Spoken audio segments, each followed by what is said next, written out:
Bonsoir, la conscience estudiantine. En fait, j'aimerais nous lancer un appel.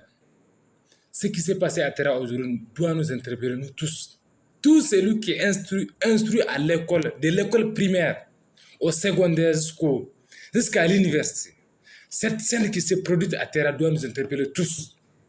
Cette question n'est pas une question politique. Elle n'est pas une question syndicale. Elle n'est pas une question ethnique. Elle n'est pas une question régionale. C'est une question nigérienne, c'est une question africaine. Nous devons tous se sentir vexés, humiliés, opprimés, exploités, abandonnés, délaissés par nos dirigeants d'abord.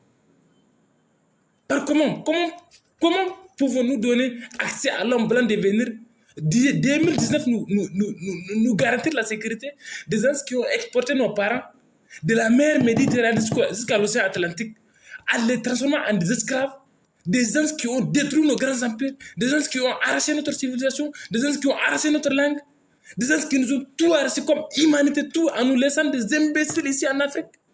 C'est comme ça que vous voulez assez qu'on se taise? Si désormais nous laissons l'armée française dépasser le terrain et rentrer à Niamey, continuer sur Dosso, c'est que nous n'avons aucun mot à dire devant l'histoire. Et l'histoire est là pour juger. La caméra de l'histoire est fixée sur nous. C'est notre rôle de réagir maintenant. C'est maintenant ou jamais. Nous ne devons pas accepter que l'homme politique, que le gouvernement parle, que nous interdise, nous allons insister. Parce que si la situation dégrade, l'homme politique aura où se réfugier. Et nous, on n'a qu'une seule issue, on n'a qu'un seul territoire, c'est le territoire nigérien. C'est une obligation pour nous de défendre notre intégrité, notre souveraineté, notre... Non, écoutez, s'il vous plaît, vous voulez assez que Dieu descende sur les cieux pour venir nous sauver? Dieu nous a donné les deux mains, les deux bras, la santé, tout, la conscience pour réfléchir, pour analyser les choses. Et nous avons analysé, nous avons compris que l'homme blanc n'est pas là pour le bonheur de l'Afrique, mais pour le malheur de l'Afrique. Donc c'est une obligation pour nous de se soulever, de se transformer comme un seul et unique vaillant homme pour dire non à l'implantation des bases militaires ici au Niger. La question n'est pas uniquement une question de terrain ou une question de ressources. Non, la question c'est une question africaine, c'est le panafricanisme qui doit régner entre nous.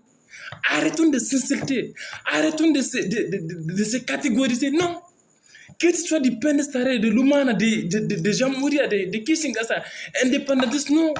On n'a rien à foutre avec la politique. Notre rôle, c'est de défendre notre territoire. C'est nos parents qui sont vexés, c'est nos parents qui sont les plus victimes. Ils nous ont tué combien de soldats, combien de parents, combien de petits frères, combien de soeurs aujourd'hui sont devenus veuves. Combien d'enfants sont devenus orphelins? Tout ça là, ça ne nous dit absolument rien du tout. Notre rôle, c'est de faire des statuts. Et poster terrain en train de faire cela. Nous devons agir dès demain.